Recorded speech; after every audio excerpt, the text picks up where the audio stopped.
Terus Jitu Sri Mulyani mengelak dari kasus transaksi mencurigakan 300 triliun rupiah dibongkar habis.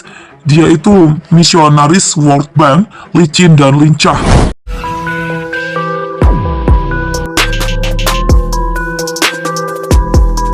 Untuk hasil analisis keuangan yang dilakukan oleh PPATK, itu banyak pihak yang berhak dan bisa untuk mendapatkan hasil analisis tersebut.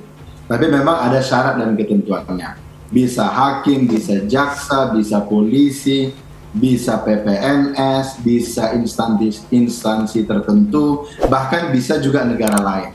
Tapi ada syarat dan ketentuannya. Misalnya ada bersurat, dan yang kedua misalnya ada dugaan tidak pidana asal kalau itu diajukan oleh penegak hukum. Gitu. Jadi banyak sekali yang bisa untuk mendapatkan informasi tersebut. Apakah pidana mati itu bisa diterapkan atau tidak dalam kasus ini, maka tentu akan sangat tergantung yang tadi disampaikan oleh Kang Asep, apakah pasal 2 dikenakan atau tidak. Sepanjang pasal 2 itu dikenakan nanti dalam surat dakwaan penuntut umum KPK, ya tentu terbuka untuk adanya pidana mati itu.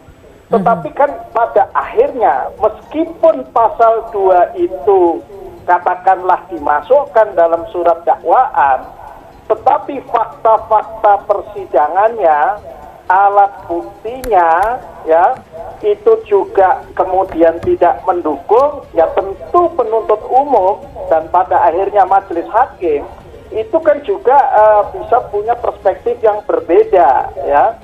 Tapi yang ingin saya sampaikan juga, Silvi, kita ini jangan terbiasa juga mendorong-dorong gitu ya, hakim, lembaga pengadilan, ataupun penegak hukum untuk sepertinya ada dalam satu pojok di mana katakanlah ya hukuman mati itu harus diterapkan dalam kasus apapun, tidak hanya dalam kasus tindak pidana korupsi. Ya, saya kira yang patut kita suarakan adalah hukuman yang setimpal. Apakah yang setimpal itu pidana mati, ya, atau pidana seumur hidup, atau kurang dari itu? Tentu sekali lagi berdasarkan alat bukti, fakta, dan tentu keyakinan hakim, ya, juga keyakinan penuntut dalam tahap penuntutan.